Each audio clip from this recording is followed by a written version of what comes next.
चलते सुना रे यादवा सुना रे यादवा RVN रिकॉर्डिंग स्टूडियो सिमरैया चौक।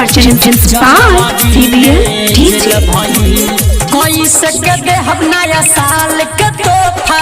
सोची के हाड हमारे फेल भइल सोची के हाड हमारे फेल भइल कोई सके दे हम नया साल के तोहफा सोची के हाड हमारे फेल भइल ओकरे चलते सुना रे यादवा जनवरी में जेल भइल मालावा के चलते सुना रे यादवा जनवरी में जेल भइल कैसे के गे हम नया साल के तोहफा सोची के हाड हमरे फेल भइल ओकरे चलते सुना रे यादवा जनवरी में जेल भइल जानवा के चलते सुना रे यादवा जनवरी में जेल भइल जनवरी में जेल भइल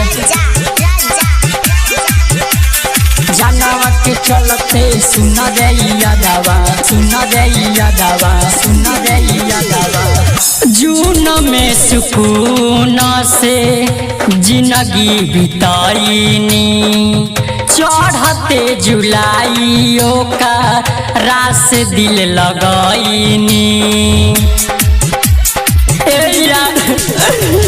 जून में सुकून से जिंदगी बिताईनी चढ़ते जुलाइयों का रास दिल लगाईनी माह अगस्त में मस्त हम रही प्यार रेल मारल भइल माह अगस्त में मस्त हम रही प्यार रेल मारल भइल मालावा के चलते सुन रे यादवा जनवरी में जेल भइल सोनावा के चलते सुन रे मितावा जनवरी में जेल भइल जनवरी में जेल भइल RVN रिकॉर्डिंग स्टूडियो सिमरैया चौक। जानवा के चलते सुन रे यादवा सुन रे यादवा सुन रे यादवा हम पे सीताम बर में ढहली सीताम हो नवंबर में ओकरा खातिर मर गईनी हम हो यार सुनना हम पे सीताम बर में ढहली सीताम हो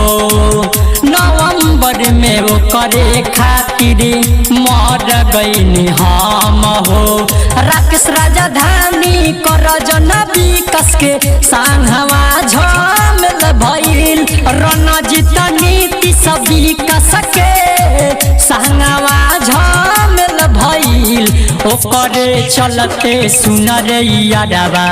जनवरी में जेल भइल मालावा के चलते सुन रे मितावा जनवरी में जेल भइल।